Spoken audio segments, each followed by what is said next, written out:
Nasa 120,000 nating kababayan ang inaasahang makikinabang sa bagong Pilipinas Serbisyo Fair na matagumpay na nailunsad sa Cavite. Aabot naman sa halos 1 bilyong piso ang halaga ng tulong at serbisyong handog ng caravan.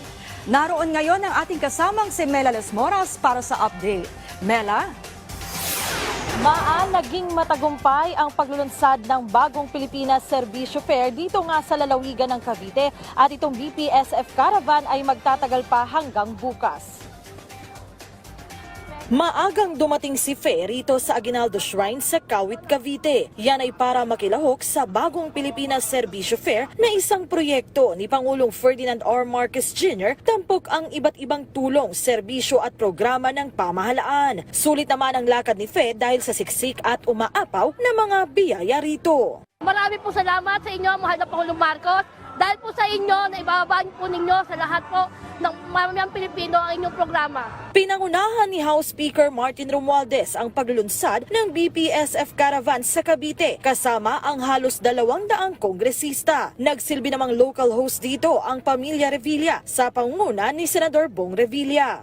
Sa totoo lang, ngayon lang nangyari yan sa ating bansa. Itong ganitong klaseng programa na talagang nararamdaman ng ating mga kababayan. Kaya palakpakan natin ang ating mahal na Pangulong Bongbong at Speaker Martin Romualdez.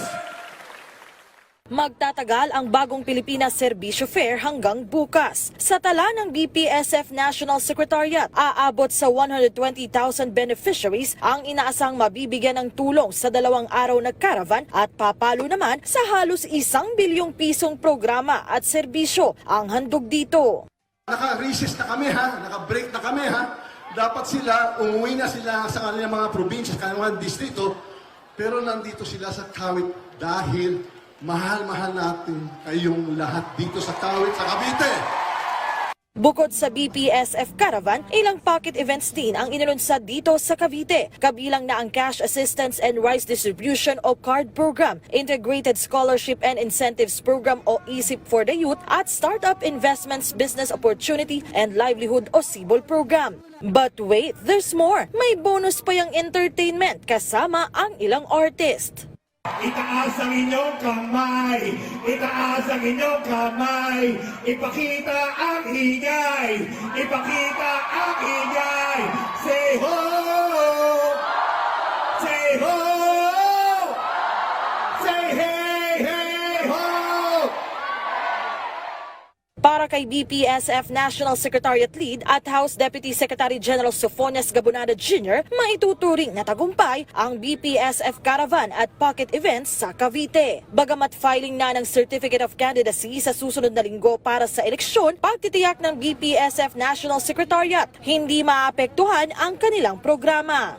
Hindi po, kinarify po ng ating butihing chairman ng Commission on Election na wala pong epekto ang campaign period dito sa bagong Pilipinas Serbisyo Fair. Huwag kayong mag-alala, ang utos ng Pangulo sa bagong Pilipinas Serbisyo Fair National Secretariat at ni Speaker Martin Romualdez, walang probinsyang maiiwan at hindi mapupuntahan ng bagong Pilipinas Serbisyo Fair.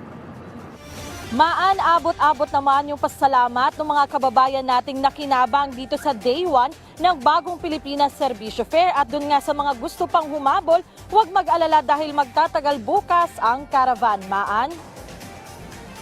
Maraming salamat sa iyo, Mela Lesmoras.